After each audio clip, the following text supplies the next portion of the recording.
Welcome to the Leaders in Payments podcast, where we talk to C-level leaders from across the payments landscape.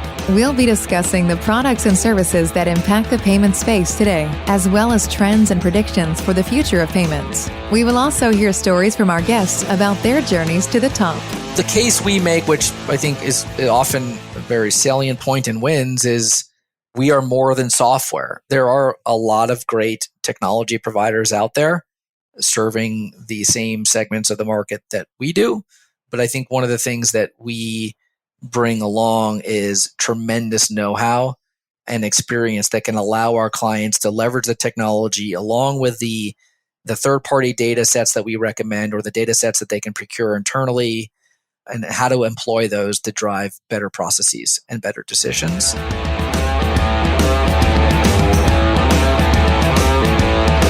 That was Sam Graziano, CEO of Linear, and he is our special guest on this episode 132 of the Leaders in Payments podcast. And I'm your host, Greg Myers. A New York native with a self-proclaimed passion for filling white space and challenging the status quo, Sam scratched his entrepreneurial itch all the way from the investment banking world to the fintech space, where he eventually became the CEO of Linear. Linear is a digital account originating and lending infrastructure company for small to medium-sized businesses, and his experience has left him full of insight and expertise. Spoken in his own words, Linear provides the technological plumbing that allows banks and other financial institutions to modernize the way they deliver conventional credit to the small business market. And this includes real-time data, fraud decision-making, and credit analysis. When asked about his professional passion, Sam finds the most fulfillment in offering advancement for his loyal employees. He enjoys facilitating a space where people feel as though their efforts are genuinely appreciated. We've got a great episode ahead, so let's get started.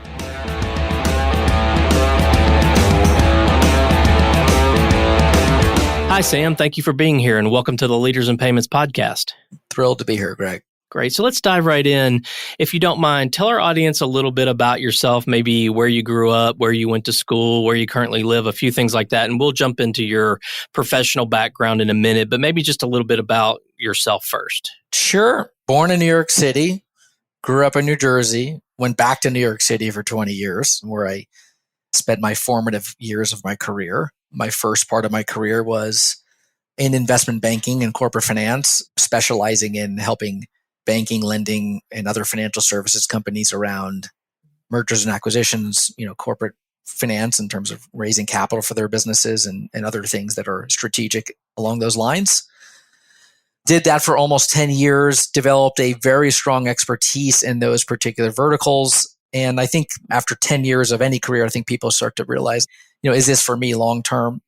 I found that over those years, I was most drawn to the opportunities where I could be creative in terms of talking about future opportunities for our clients or presenting what I thought were unique business opportunities for our clients. And I think it really started to influence me that I was somebody much more drawn to being a creator and operator than that purely being an advisor. At least at that point in my career was not something I wanted to do for the foreseeable future. So, I think I had the entrepreneur itch. Both my grandparents were entrepreneurs, and I was just looking for the right opportunity. And that opportunity came in the way of online small business lending initially, which seemed to be something that I could get my arms around as an initial entrepreneurial venture. But as we'll hopefully talk about in this podcast, what my business started as and what it is today have actually been pretty different as a result of a number of pivots.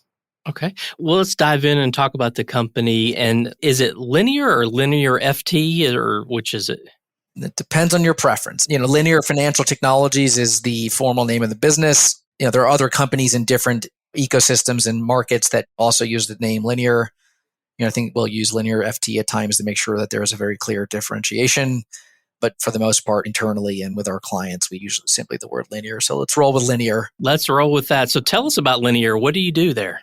So Linear is a digital lending infrastructure company. I should say digital lending and account opening. And we also have on the roadmap other insights and data products that we plan to make the market. But what we're known the best for is digital account origination and lending infrastructure, principally within the small and medium-sized business market. And what that means is, we are the technology plumbing that enables banks and other financial institutions to completely modernize the way they deliver mostly conventional credit to the small business market, whether those are business credit cards, loans and lines of credit. And now we're getting deeply into the SBA, delivery of SBA loans as well. And really where we're going is to really help these institutions digitize the entire product spectrum that they deliver to the small business market, which is an extremely diverse market. It's not as big of a market as the consumer lending market, but is a very diverse and fairly complicated as well on a relative basis. So what these institutions gain from us is technology that offers a much more modern experience that a banker or a customer may expect in the modern digital era when they're actually applying for a particular product. And then all the magic that happens behind the scenes in terms of collecting real-time data, synthesizing, structuring that data, real-time decisioning around both fraud, know your customer, as well as credit assessments, supporting offline workflows that reduce complexity in processes and automate certain processes, all centered around ultimately both solving for a best-in-class experience for a customer or a sales representative that is helping a customer, as well as driving more intelligence and cost efficiency into that process. Now, we are known the best in the SMB arena. Both my company, the company I started called Fundation, and the company I merged with called ODX, were both grew out of small business lending businesses. And so that's really where our expertise and really what our systems were primarily designed for. But as we continue to move forward in this arena, we see a lot of new opportunities available to us, whether that's in consumer lending, but, I think more interestingly in the near term, starting to work with payments companies who realize that embedding credit into their ecosystems as a sort of contextual offering for their customers can be another way of broadening their value prop as well as enhancing the lifetime value that they have with their customers. Okay. So you mentioned financial institutions or banks and other payments companies. Are there other sort of customer types that you have? So I would say for the most part, it would be financial institutions, which are both banks and other lending companies. We are working now with a number of payments companies.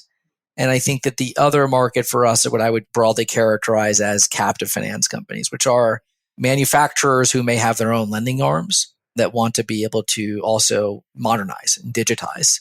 I think those are sort of the four primary categories that we're serving today.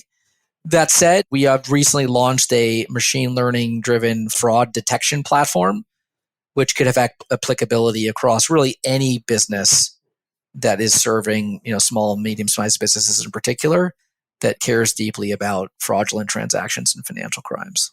Okay.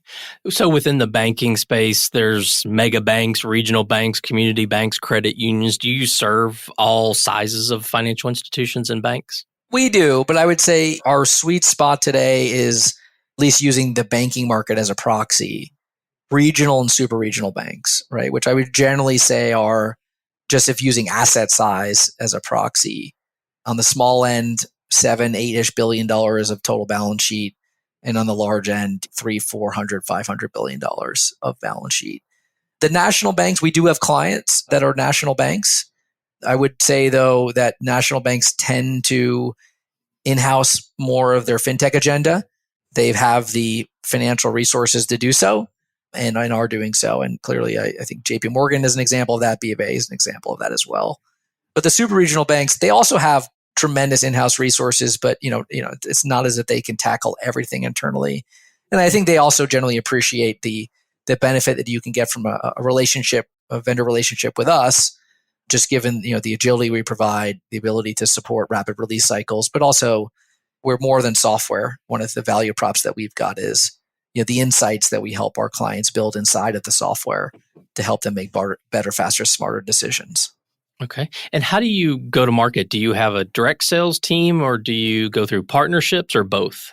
Yeah, so we are primarily direct today. So just call it, institutional business development officers that are going after particular verticals, and to have the individual capabilities to have almost like a solution selling type of approach with clients, right? So we're not yet at the point where we are just copying and pasting each solution for the next client. I think as we ultimately move down market, there will be more of a plug and play, turn the dials type of approach that we will have with some smaller client opportunities. But by and large, because of the institutions we're typically working with are pretty large and just quite sophisticated, they tend to have very specific needs that they have. And so we end up taking more of a consultative approach with them. We are, though, the early stages of developing what we would characterize as distribution partnerships.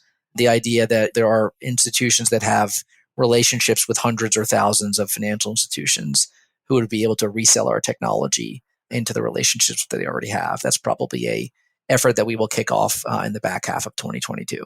And you mentioned the PPP world, and I think we're past that, I think. So how do they search for and find digital solutions like yours? Like what's sort of maybe a use case of why they're looking or how you sell to them? Maybe something like that would help the audience understand. Sure. So I think our opportunities have come to us, a couple of different ways. I mean, one is we build and nurture a relationship with a business line leader over the course of months to years. And, ultimately, when they have an opportunity to insert a digital lending, digital account origination type of solution into their budget or into their business plan for the next year or so, they usually have the opportunity to then engage with us or engage with us and other providers that they may have talked to in the past. And there's typically a competitive dog and pony show, as they might call it, to determine, who might be the right provider for that company. And I think we've done very well in those types of scenarios. The other is it's sort of the institution may determine that there is a element of their overall technology stack where they have gaps. They don't have the internal resources to build it themselves. And they decide that they want to work with a third-party vendor. And very often what they'll do is go through an RFP process, right? Well, they start as an RFI and then go into an RFP. And it's either up to the business line or the procurement team. Ideally, it's usually a combination of the two to identify who those potentially worthwhile vendors are.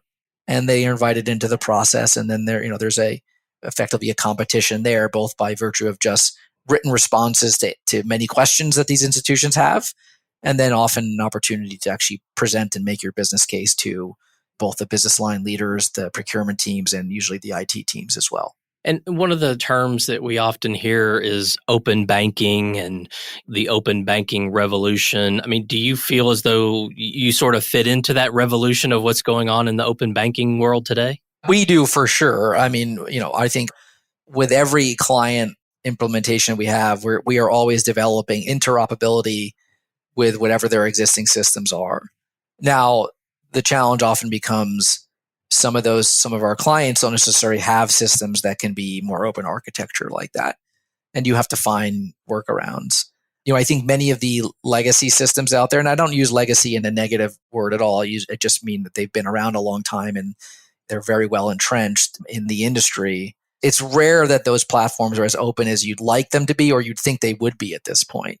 So what we typically look for is an API suite, right? I mean, the way you obviously develop interoperability between disparate systems is through APIs.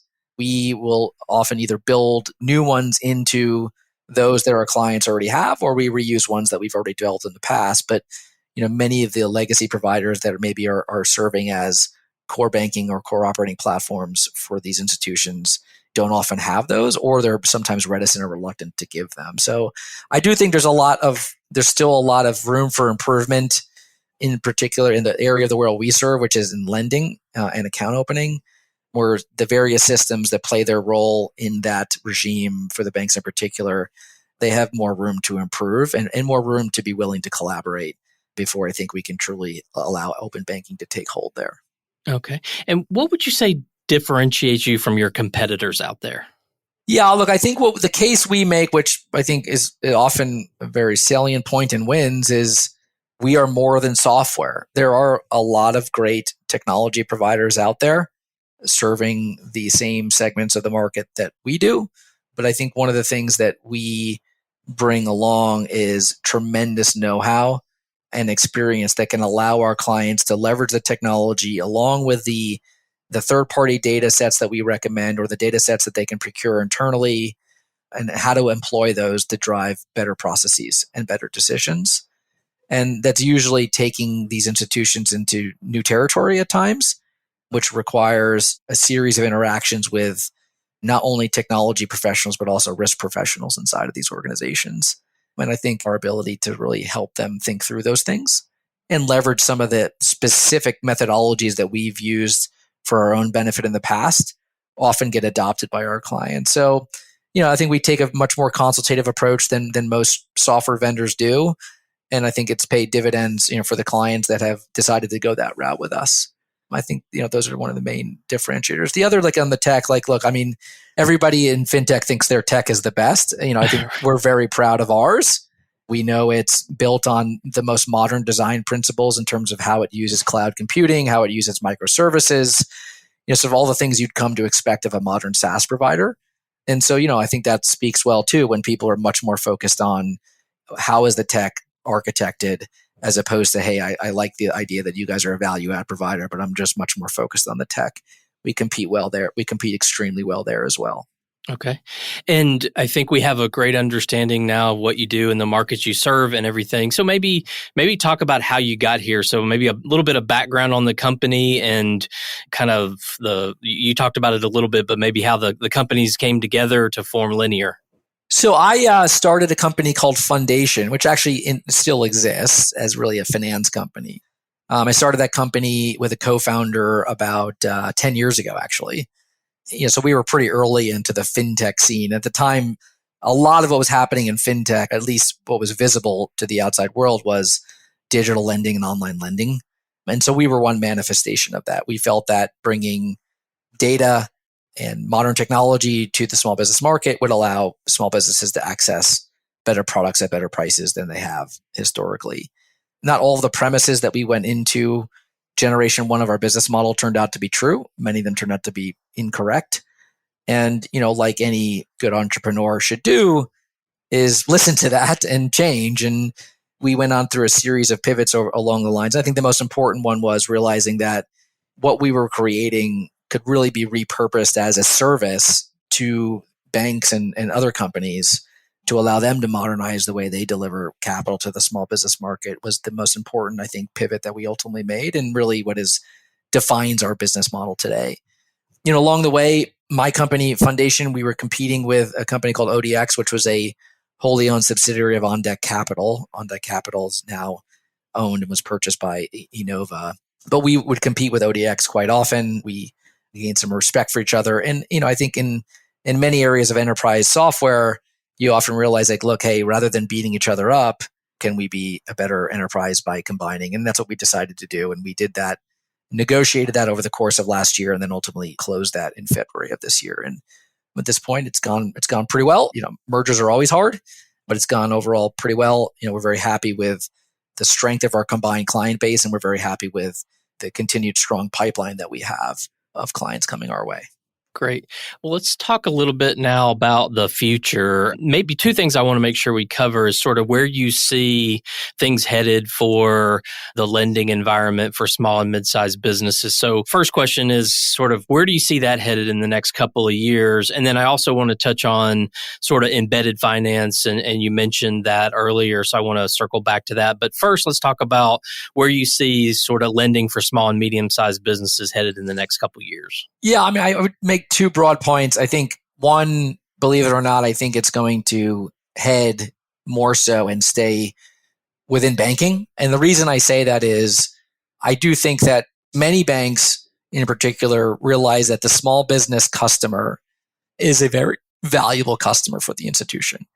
Small businesses are generally very deposit rich, meaning they supply more deposits to the bank than they use in credit. They still use a lot of credit, but they just supply more deposits than they do in credit. And that's a very important, valuable resource for the bank. And I think they're also the types of customers that, seek out advice and seek out solutions from banks. And so as banks digitize, which most of them are, and doing it in a big way, their ability to deliver the types of experiences and the quality of products through those digital experiences to small businesses is only getting better by the year. And I think will only continue to get better and will allow the banks to maintain a good, strong competitive position by virtue of that. And I think when you sort of throw onto that the greater and greater willingness to adopt, let's just call it data-driven lending techniques, right? Using third-party data, first-party data, second-party data, and using that to drive real-time decisioning processes that are smart and are intelligent and can maintain the level of risk mitigation that banks look for, will only allow them to broaden the number of customers that they serve over time. The second area is clearly, in my mind, embedded. And embedded means there's a lot of different flavors of embedded, but fundamentally, what I'm saying is there are platforms of various sorts, whether they be payments companies or vertical SaaS companies, like take a company like Toast, which went public recently, massively successful company. They have an arm called Toast Capital, which is effectively the equivalent of Square Capital, right? Mm-hmm. And these vertical SaaS companies, I think, are tremendous businesses in most cases, in that they are building software that is purpose-built for a business in a particular industry or sector, and building around that a suite of value-add services that make that small business owner much more effective and probably ultimately much more profitable as a result. So the result of that is they have tremendous mind share with these customers, right? So if I'm a restaurant owner, I'm much more likely to be engaging with Toast or Upserve or your vertical SaaS platform that serves this restaurant market, right, on a given day than I am to be logging into my bank. Why? Because I run my business every day. I don't necessarily check my bank account every day. And so those are just end up being very natural places of where banking and lending services can be cross-sold through platforms like that, right? Where you've got strong mind share with a business or a consumer. The other, when I say payments, I mean, payments is diverse, right? There's a very broad, very, very broad universe of the types of payments companies and the use cases that they solve for. But, as you know, B2B payments is massive, right? I mean, perhaps the biggest market out there in financial services. And there's going to be so many different ways to play that. But at the end of the day, what they're doing is facilitating a transaction. And by virtue of facilitating that commerce, it often means that, well, whoever the payer is or the receiver may have a mismatch in terms of when they want to pay or when they want to get paid or when they are going to get paid or when they are going to pay. And therefore, it's very obvious place of which you should be introducing various types of credit solutions. And I think that's an area that we as a business are very excited about. We have some really great things going on in our pipeline there. And we're certainly, any payments executives listening to this, certainly encourage you to reach out to us there. And we're an API first company, but we're also very flexible. We can bring both the know-how around credit as well as the capital into the equation. And so we really hope that we can build a big business around there as well. So I think those are the two areas. And look, it's not to say that the traditional online lender or alternative lender doesn't have a place in the market. Of course they do, right? But I do think that the competitive environment will only get stronger from both banks and these sort of SaaS and payments companies as well in the future. Right. And you mentioned earlier machine learning. I mean, are there other technologies, AI, machine learning, things like that are making an impact in sort of your business and what you do and what you offer?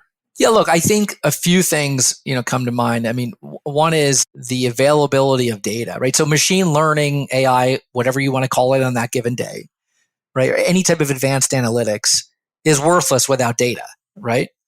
And as more data becomes available, either permissioned or unpermissioned, and really as business owners or consumers are more willing to provide access to their data, that just allows another frontier of information that can be introduced into account origination or lending processes that go beyond what they have been historically, right? So for example, consumer lending for many, many, many, many, many years have largely been driven on decisions made on a customer's consumer credit report, right? Right. Now, I'm sure there's obviously some, additional sources on top of that, but, imagine you start getting access to real-time payroll data on that customer, right? Or it's much more easily, the customer is more willing to provide you access to their bank account, right? Or, you name the different dimension of information that would be useful in that customer that could allow you to make a better decision.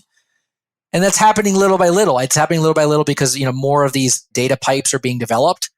More companies that are not traditional data providers are willing to provide access to their data that they have on customers. And so as that happens, and then that can be fed into the various types of advanced statistical techniques that we've talked about, I think decisioning will only get better, whereas lenders can make better, smarter decisions. But more important, just as importantly, the availability of access to credit at better price points than they are historically will also get better and better over time as well. Okay. Well, let's switch gears a little bit and talk about you. And you've already talked a little bit about your very early career, and then you've talked a little bit about more recently, the last 10 years. So maybe fill in the gap in between and talk about how you got to be the CEO there. Well, I mean, I was the founder and CEO at Foundation. And then, when we decided to put our business together with ODX, I think that, hopefully it was a straightforward decision for both parties involved that I should remain so.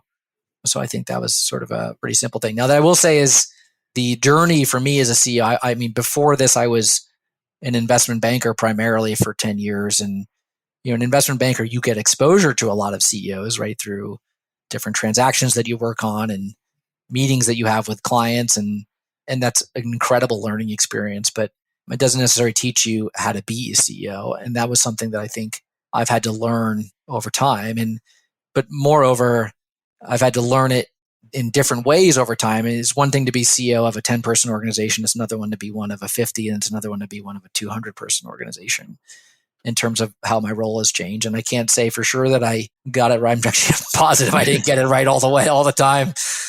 But I've learned from a lot of mistakes. I do expect that in the future, I will be a CEO of another organization again at some point. Don't know which one or where or what, but unbelievable learning lessons I've had over the last 10 years of building this company that I'll take with me to whatever future endeavor I go after.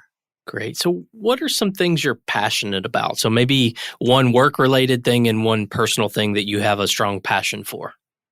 Yeah, I mean, work-related, one thing I love is offering advancement opportunities for the people that have worked with me, in particular, the people that I think have been loyal to me and have really shown loyalty to the company over time. I mean, one of the things that we've been really good at as a business is trying to offer opportunities to people that want to change the direction of their career. And I've got a whole bunch of examples of colleagues that have worked with me for a very long time now who, have started their career in one place and are now ending it, but have materially advanced it in another. And seeing them do that, I find to be incredibly rewarding. One of the things I'm passionate about in business is just I love building new things. I think that status quo often gets difficult for me when things start to feel too routine.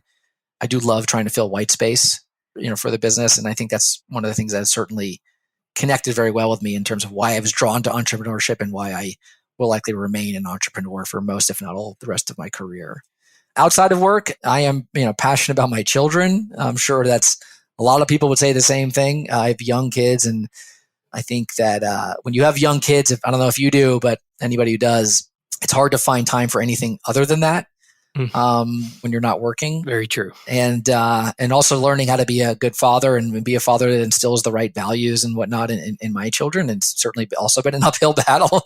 I think that, one thing that I realized, and actually I was at church over the weekend, and I think the sermon was sort of saying the same thing, which is when your life feels like it's on autopilot, sometimes you just lose track of all the great moments there are in life, and a lot of opportunities pass you by. And, I've tried to be cognizant of that and tried my best not to be on autopilot, even though like in the world we live in today, everybody who works from home most of the time, wake up, go to your office in your house or your bedroom, wherever you work out of, and do it again, right? It feels like Groundhog Day. So I think it's even harder not to feel like you're on autopilot in the world we're in today. I'm hoping that the world we're in today is going to change sometime soon. I do look forward to being back in the office more often with people. I'm a person that thrives on the interactions I have with other people. I love that stimulation. But anyway, back to the point is really, there have been times in my career where, my mind is so preoccupied with the challenges that I've got with my business that sometimes I can't be fully present with my family. And I've really tried to change that dynamic. And on weekends and, certainly long weekends like we've had, this past weekend, I am much more present and really try and give my kids as much attention as I possibly can. Now, when my kids get older and I have more time, I mean, there's a lot of different things that I love reading about. I love just educating myself around things that I don't know about, in particular around business. I'm trying to become a bit more of an expert, well, not an expert, at least adept at understanding crypto and blockchain and decentralized autonomous organizations and DeFi and, all the things that people are saying are going to have tremendous impacts on the landscape and form of financial services over the course of the next decade.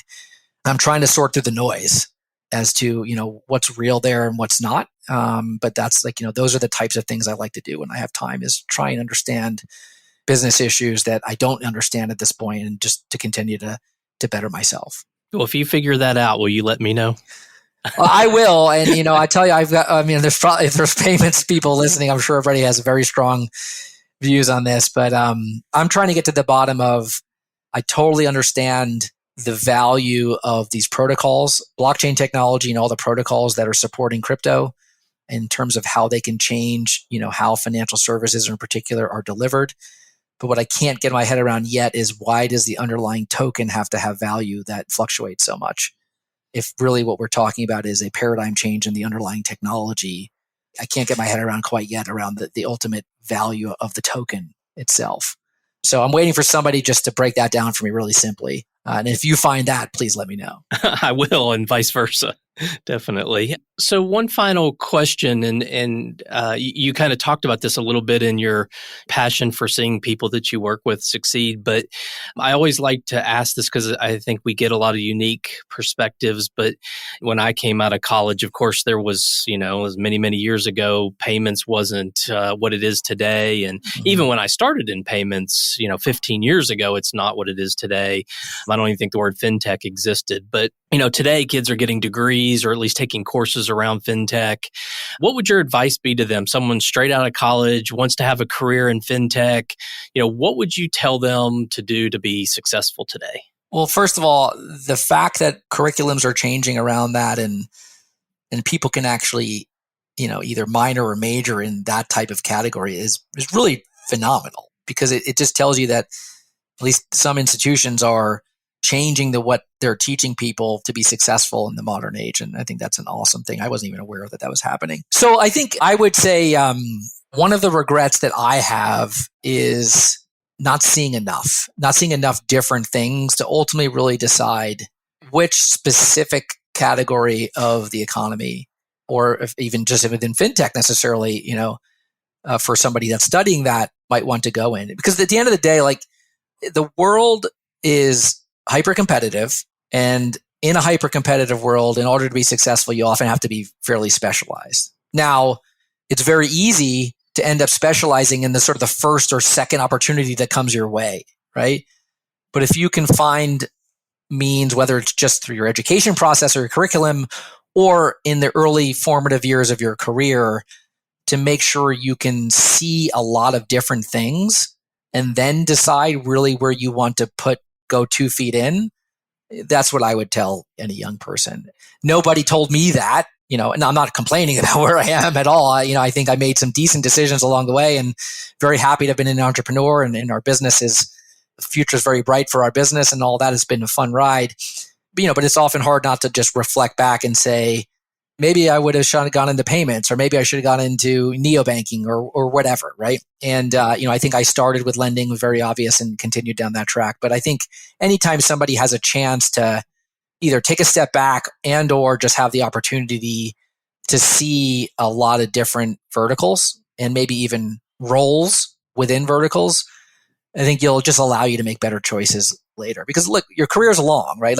Very few people retire in their 30s or even 40s, right? Right. We read about those people all the time because that's what people write about, but that's the exception, not the rule. And so you should expect to have a very long career. And so I think using the early stages of your career the best you can to try and see things and really understand what's out there, and then make a decision to go all in, that's what I would recommend. Yeah, I think that's some great advice. Well, Sam, we've covered a lot of ground about you, about the company, about the markets that you serve. Is there anything else you want to add before we wrap up? No, I think this was a lot of fun. Thanks for the opportunity. And, again, for our little commercial for any payments executives that are listening, we are a great option to be talking about how to help you build embedded credit solutions. So we'd love to get some opportunity out of this podcast if possible. Yeah, I hope you do. Well, Sam, thank you so much for being on the show today. I know your time's very valuable, so I really appreciate you being here. Thank you. Thanks for your time, Greg. And to all you listeners out there, I thank you for your time as well. And until the next story. Thank you for joining us this week on the Leaders in Payments podcast. Make sure you visit our website at leadersinpayments.com, where you can subscribe to the show and where you'll find our show notes. If you enjoyed listening, please share on your social channels as well.